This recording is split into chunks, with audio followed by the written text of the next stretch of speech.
जानता है कौन है त्रिपुरारी? माँ ही मेरे लिए सब कुछ है, माता पिता सब माँ मेरे लिए सब कुछ है, कौन त्रिपुरारी? माँ मेरे लिए सब कुछ है, कौन त्रिपुरारी? चाहे कोई आ जाए जय हो, चाहे कोई भी आ जाए, कोई भी आ जाए उसका नहीं बोलेगा दाल में उसका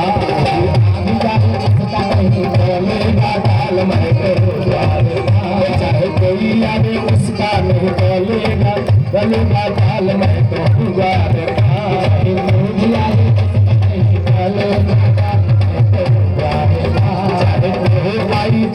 उधर गली नहीं दाल हम कहीं द्वार आलू जाए नहीं उधर गली नहीं दाल हम कहीं द्वार राते के घुस जाए किसकी मजाल मैं कहूँ द्वार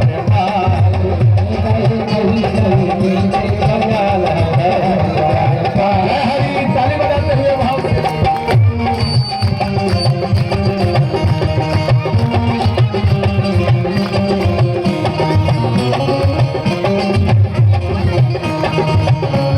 यज्ञ दो प्रकार का होता है, एक कर्म यज्ञ, एक ज्ञान यज्ञ। तो कर्म यज्ञ में एक जजमान बनता है, पूजन करता है, उसका फल प्राप्त होता है, और बाकी जो सेवा में लगे रहते हैं, कोई लकड़ी लाया, कोई भोजन तैयार किया, तो उसको औसत में थोड़ा कम फल मिलता है। एक कर्म यज्ञ है कि कर्म का फल अकेले मनुष्य को होना पड़ता है, मिलता है।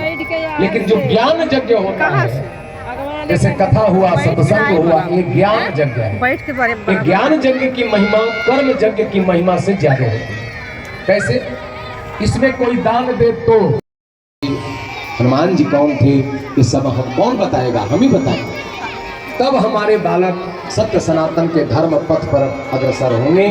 इसीलिए यज्ञों की आवश्यकता है, कथाओं की आवश्यकता है, सत्संगों की आवश्यकता है। तो ये बड़ा सुंदर एक कार्यक्रम 7 दिन का रहा। अब 7 दिन में तो क्या संतोष होगा, न वक्ता का न कथा का। ये मुझे एहसास हो रहा है कि आप लोग संतुष्ट नहीं हो। फिर भी समय की अपनी एक सीमा है, मर्यादा है। भगवान की कृपा रही तो फिर हम लोग मिलेंगे एक नई कथा के साथ। और माताओं का तो सबसे ज़्यादा इसमें सहयोग रहना चाहिए, और रहा भी है। मैं देखा भी हूँ कि सभी माताओं बहनों ने खूब बढ़ चढ़ के इस यज्ञ में दान दिया है, हिस्सा लिया है। तो एक बार आप सभी भक्तों को व्यासपीठ से बहुत बहुत साधुवाद है। और आइए चलते चलते एक भजन और उसके बाद आरती।